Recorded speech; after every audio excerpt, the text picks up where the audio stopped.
Let us get to a point where men don't feel like they have to overcompensate for being manly or for being more masculine through the things they own, through the behaviors they display, aggressive behavior, being violent, being condescending to other people that are caring. Let's stop overcompensating for manliness. Because the more you overcompensate, the more you realize you're going and digging yourself into a deeper hole that is not reflective of masculinity in any way, but rather of someone that has become simply violent and lost an identity themselves. You're listening to Journey to Fatherhood, a podcast that inspires and equips men to becoming more intentional and feeling more supported on the journey to fatherhood. Why wait to become a father before learning how to be a good one? My name is E041, a young man also on his journey with a desire to help men become great fathers despite their past personal experiences. I'll be sitting with different guests to bring you great value, sharing their knowledge and their experiences as we all embark on this amazing journey. This podcast, though targeted towards men, ladies, you will also gain great value from the conversations. Now, without further ado, let the journey begin. Hello and welcome to Journey to Fatherhood podcast. It's your host Chinadim here, and I want to begin by just, as always, saying thank you. Thank you for everyone that's listened, that's watched, that's liked, that's shared. In any way you've interacted with a podcast in the last few weeks and in the last year, I really want to say thank you very much, because every single time you interact by either listening, watching, liking, or sharing, it allows us to reach many more that are not aware of the podcast and actually get the message out there to them. So to you and to everyone else who shared it too, thank you very much, because this is a movement and this is a course that I'm sure over the last episodes that you've listened, that you can tell I'm really passionate about. The development of a generation of whole men that could be completely whole, healed, and so much more. Now today, as you can see in the title, I really wanted to address this area of overcompensation by men. Now, this is something that's well known and known by many, even men, that there's often an issue of men trying to overcompensate. And this can be reflected in different ways. But let's really get down to the nitty-gritty of it. So I was looking around, I was asking myself, okay, let me do a bit of research and find out exactly how does this relate to men beyond just what I think? Where is the studies to it? Where's the research to it? I'm quite analytical in that way, because I like to make sure that there's more factual support to what I say as well. Now, I was looking out and I found a very interesting definition of overcompensating. And I know it's self-explanatory to many, but I love this. Let me read it out to you word by word from what I found. Now, this was from the Oxford Dictionary, and it says, overcompensating, the taking of excessive measures in attempting to correct or make amends for an error, weakness, or problem. Let me say that again. It says the taking of excessive measures in attempting to correct or make amends for an error, weakness, or problem.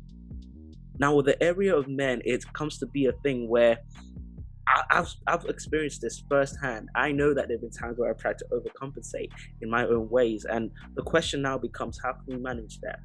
To what extent is it okay to keep overcompensating? What are the effects of that for men? Right now, I'm focusing on, let's start with the little things. Now, I understand, I experienced it growing up in secondary school. This was years ago, about my early teens. I wasn't always the tallest, and there's the whole stereotype that short guys have short temper. Short guys have short temper. So I always got that when I was growing up, because I wasn't the same height as the average kid in school, and it took me a while to gain my height. Not that I'm incredibly tall right now, but we keep moving. So what happened was that I would always try to make up for it by feeling that by voicing sometimes being loud, or sometimes mocking people by making fun of them with slight jokes, because I felt that I could get one over on them. And we talk about this in the lightest way, and back then it's okay, people laugh and it's funny, he's trying to defend himself because he's not that tall, he's not tall enough. But let's now talk about when it gets out of hand, as people start to develop and grow. I've been having this conversation with a friend of mine for a long time right now, and we hold each other accountable to the behaviors we display. in our lives, in our public and private lives. And we always have this conversation where we ask ourselves, what are the things that we're doing in life that's a reflection of our upbringing? In the sense that the behaviors we're displaying now, is it actually something that we are consciously aware of? Are we challenging those behaviors? Are we challenging those thought processes? I also wanted to do some research into it, and I went to do. I was reading up a research study by an interesting researcher at Cornell University. Now, Cornell University had this whole idea that it wanted to challenge and actually see how men overcompensate when their masculinity is threatened.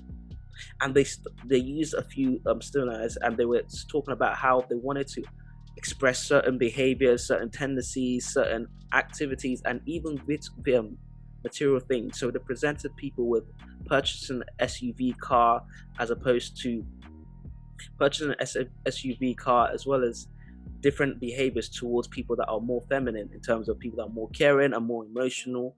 And they found that a lot of men attributed manliness to the SUV vehicle or other types of vehicle, because they felt that it made them stronger, it made them more well achieved, as opposed to things like sharing compassion, empathy, and the rest of those.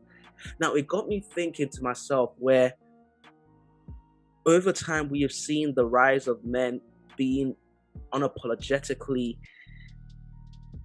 violent in public, in the sense that they don't even hold back anymore. In the sense, what I mean by that is that we have young boys in secondary schools. Now, having worked in a secondary school, I remember when I was working in the last school I worked in, there were young boys that were something I thought was back in my time, still repeating the same behaviors. Now, for the little ones listening to this, hold your ears and hopefully you can rinse it out later on. But the whole idea of body counts. Now, this is an area that really puzzled me when I was growing up. When I was growing up in my secondary school, we had a group of guys that were keeping count of how many people they'd had sexual intercourse with. In their view, it made them feel more manly. They felt, well, my body counts 1, 2, 3, 4, and they just kept on adding to it. And out of all of that, of course, it could tell that there was a desire to prove something. A lot of them, when you speak to them, a lot of them didn't have their fathers present in their lives. Those that did have their fathers present in their lives weren't really in touch with their fathers. So they felt that they had to show this idea of masculinity through having so many sexual partners. Over time, eventually came to realize there was one particular person that always felt bragging rights from that. At the end of it, I spoke to him, and he got to realize that he felt that those were wasted times, because he was trying to impress people that didn't actually need to be impressed. But because it was a thing where everyone was doing it, it made it seem like, okay, now you got to get your body count. And imagine how many young people are pressurized into feeling that they don't need to show emotion, just raise your body count so you could gather around a group of guys and talk about how many times you've had sexual partners. Now, I know this is one of the extreme number of things, but just think about that. Because a lot of people that indulge in such behaviors find it hard to show love, find it hard to really value women, find it hard to really value an expression of love when it's not physical.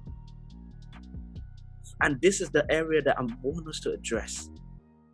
Not just the area the symptoms of it, but the actual cause of it. Who are you allowing to tell you what being a man looks like? Who are you allowing to tell you what being masculine looks like?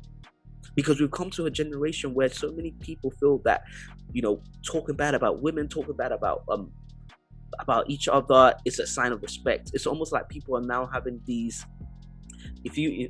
I used to be interested in these rap battles, freestyle battles, where one person goes against another and the other goes against another. And we're coming to a society where it's almost like a daily freestyle battle, where everyone's trying to show, okay, this makes me more manly. Okay, I have 20 cars, I'm more of a man.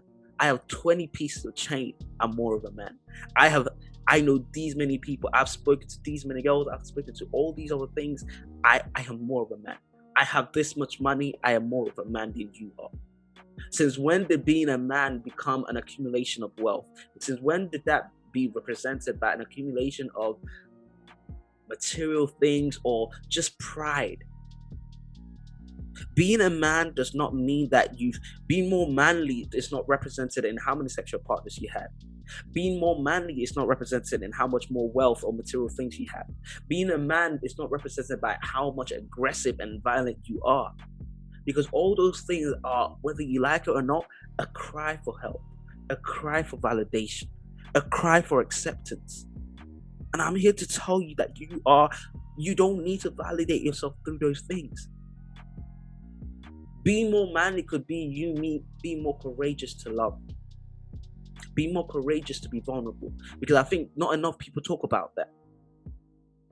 The more you're able to, it takes courage to trust, it takes courage to love, it takes courage to even do a good deed, because there's a possibility it might not be received properly. It's more cowardly for you to be violent. It's more cowardly for you to flex on what you have on your chain, on your neck. It's more cowardly for you to flex on the number of cars. And don't get me wrong. Listen, if I'm not really the chains guy, but if I want a car, there are some certain cars I love, and I would love to have some in the future. I'm not talking about the individual things. I'm talking about the mindset behind it. I'm talking about the mindset behind it. You are no more manly because you have more numbers of license plates than everyone. You are no more manly because you pack a bigger punch than the rest of the guys. You are not more manly because you mistreat women in the sense that you see them as objects and you objectify them because you're trying to save yourself from that little boy that was growing up that didn't receive enough love, or that little boy that was hurt, and for that reason he doesn't want to trust, he doesn't want to give anyone a chance to even love them or be loved, so they treat people distant. In their mind, they're just racking up the numbers and they laugh about it, but secretly they know they crave attention, they crave validation. They still can't fill that void in them of what a man should be, because that void, you created it by making it feel like you took out the essence of what that should have been filled with, that void. So you took out love, compassion, empathy, kindness, humility, courage. You took out all those things and you tried to replace it with violence, aggression, wealth, materialistic things, and all these other things. It doesn't fit. If you look at the example of these toys that the kids get, toddlers get these toys to help them with association, colors, and shapes. Now, in a place where the circle shape or the circle shape is meant to fit in, you can't put a triangle shape in there. It just wouldn't fit. In the place where the square is meant to go in, you can't put a circle in there. It just wouldn't fit. There will be spaces, there will be holes around it. And how many times do men do that? How many times do we find ourselves doing the same very things that don't fit? It doesn't fit your masculinity by showing that you have more cars, because when you do that, there's still space and there's still gap, there's still insecurities in there. So you try to fill it with taking drugs, and you find out the outcome of that. It leaves you more empty. You try to fill it with a number of sexual partners you've had, or I spoke to this girl, I've got this girl's number, even in terms of how you look. Overcompensating by things that actually don't really matter in terms of defining what makes you a man. Can we please change the definition of what a man is? A man is not a man because he makes more money than everyone else in his peers. A man is not a man is not more manly because he's this more frequent with women. Can we please redefine what it means? Because so many young people, and unfortunately, listen, people always come at me with this, but it comes down to a lot of things we hear, the music we listen to. I know young boys in secondary school that talk about, okay, I got these many girls, I got these many cars. This is because they're coming from a song, and in their head, they're conditioning themselves to think that when I have this, when I do these things, more of these things, that will make me more of a man. So from an early age, they're molding themselves to think that, okay, I'm not more manly yet. I need to do this more. I need to be involved in this. I need to raise my voice more. I need to carry my chest like this, shout more, fight more, do this more, flex more about this and that. Things that don't matter. And it only leads to a lower, deeper hole. And this is a recurring theme in a lot of the episodes we've had, where men overcompensate. Do you want to talk about families where men are abusive to their wives because they feel that they just can't handle the fact that, let's say a wife is earning more, they just can't handle that, and they see themselves in a very small view where they identify their masculinity and their manhood by the money they earn or by things like that that really don't matter in the grand scheme of things. There's so many women that come from very relationships that started great, but as they started to make more money than their husbands or their partners, the guys started just drifting apart because they felt shrunk. Their view of themselves started to go like this, because they view themselves based on what they had or their titles. And then they try to overcompensate by being more horrible to the partners or being more aggressive, being horrible. Let us get to a point where we can actually hold ourselves accountable to redefining masculinity to a more healthier version. Can we start saying that you're more manly if you care more? You are more manly if you're more loving. You are more manly if you're more trustworthy. You're more manly if you're more humble. You're more manly and all these other things. Because those are the essence of manhood. Manhood, being a man, is not just you raising your voice or you being the loudest in the room. Being a man also applies wisdom, humility, putting your ego aside for a greater good. Can we just get to a point where we encourage each other in all that we do? Not bigging him up because he claims that he's had these many vehicles. That, okay, congratulations to you, my bro. But let's not allow that to become the identity of what you think makes you a man. Stop overcompensating. Stop overcompensating. I cannot say this enough. It is important that we start to address these very things because we still have the recurring things where young boys are involved in gangs, involved in violence because in their head they've been welcomed to a community of a so-called brotherhood that encourages an overcompensation of their manhood because they feel inferior. Now, if you remember what I said at the start, the definition of overcompensating, it says, Oxford Dictionary describes it as this: the taking of excessive measures in attempting to correct or make amends for an error, weakness, or problem. Now, I want to change that to actually make it what men overcompensating actually refers to. Now, in this, what I wanted to describe to you is it shows my own twist to it. You've heard what overcompensating means. Now, what I want to tell you is what I believe that men are actually doing. So when it says the taking of excessive measures in attempting to correct or make amends, I want to put that make amends for a perceived error, a perceived weakness, a perceived problem, because it comes down to the perception. The way you view things is the way you respond to things. If you believe that you earning not as much as your wife is a sign of lack of masculinity, then you start to act in a way that is not productive. It's your perception. If you believe that you being kind is not manly enough because you feel people take advantage of you, then that's your perception. Because unfortunately, if you keep thinking that you're not manly enough because you're so kind to people and you're so understanding, you're so empathetic to people, that you're not manly enough, then you start to feel that, okay, what if you feel that this doesn't make you a man, you start to look for other things that will make you more manly. That's when people, from being nice, they say that, okay, nice guys don't last. That's a lie. Nice guys don't finish last. And I had an episode about this a few months ago. Let's stop that narrative of nice guys finish last. No. Nice guys don't finish last. Nice guys keep going, are consistent, endure longer. Don't allow the pains of yesterday to redefine who you are or who you should be. Don't allow the pains of today even to affect the future of what you think of yourself.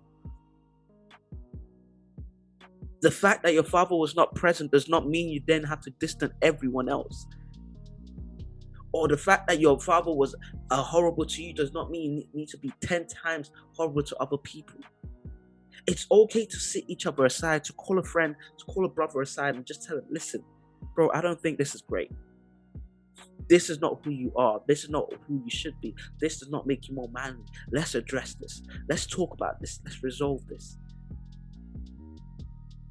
Let us get to a point where men don't feel like they have to overcompensate for being manly or for being more masculine through the things they own, through the behaviors they display, aggressive behavior, being violent, being condescending to other people that are caring. Let's stop overcompensating for manliness. Because the more you overcompensate, the more you realize you're going and digging yourself into a deeper hole that is not reflective of masculinity in any way, but rather of someone that has become simply violent and lost an identity in themselves. Men, I'm calling on you today. Fathers, I'm calling on you today. Don't display behaviors that will cause the ones that are looking up to you to feel that your toxic masculinity is the identity or the idea of true masculinity, because it's not. Stop overcompensating and simply be the best versions of yourself. Be loving, be caring, be kind, be humble, be empathetic. All these other positive adjectives and things to do. Do these things. Let's just come together to change and create a generation of people, of men that could truly stand and be whole in themselves, not needing validation from anything else to show them how manly they are. Because that's the generation that will last time, that will stand the test of time. That's the generation that will bring a breakdown, a destruction of all this toxic masculinity, because it hasn't helped us. So let us do the right thing. And I just want to end by saying, it's okay. I say it's okay. Whatever you're thinking, you could associate that to whatever you have in mind. It's okay if there were times where people undermined your masculinity because you were more kind or more soft. And yes, maybe you had those times in the past where it hurt you and you felt the betrayed because you were more compassionate and more kind to people and you felt that they took it for granted. And you saw other guys that weren't being so kind or more compassionate but got the supposed benefits of those things. I understand those times must have hurt, but that is not a reflection of the truth. The truth is that you could be kind, you could be compassionate, you could be caring, you could be loving, and still be a greater man. You do not have to display the negative attributes for you to be more manly. If you're still hurting, I pray you heal. I pray you change your mindset about what masculinity really is. Because the sooner you do, the better and the more fulfilled you'll be. Not waiting for more things to make you feel whole, but being whole in yourself and then attributing those things to how you can help other people. That's the mindset of gratitude. That's the mindset of fulfillment and wholeness. Guys, I really, really, really, really want the best for you. And I hope for the best for you. If you've been touched by this episode, please, please, please listen to it over again. Take some time to reflect on your behaviors that simply are overcompensating for masculinity. Share this to someone that you know. Share this to someone that you feel may need this. Even if you don't think they need this, you'd be surprised how many people are battling their inner demons from this very issue of overcompensating from their masculinity. And with that, it's been an amazing pleasure. Thank you. I really do value you. Allow me these few minutes to speak to you because I know your time is valuable. Thank you for allowing me into your mind to even share my thoughts with you. I look forward to seeing you next week's episode. If you haven't done so, please head over to our Instagram page at Journey to Fatherhood and follow us on Instagram. Head over to Twitter at J2Fatherhood. Follow us on Twitter. Head over to TikTok. We're now live on TikTok at J2Fatherhood. And as always, make sure you leave a review on the podcast, downloads, and also subscribe to our YouTube channel, Journey to Fatherhood. It's Chinadum, and it's been my pleasure. Thank you so much. Looking forward to seeing how great of a man you become. Take care.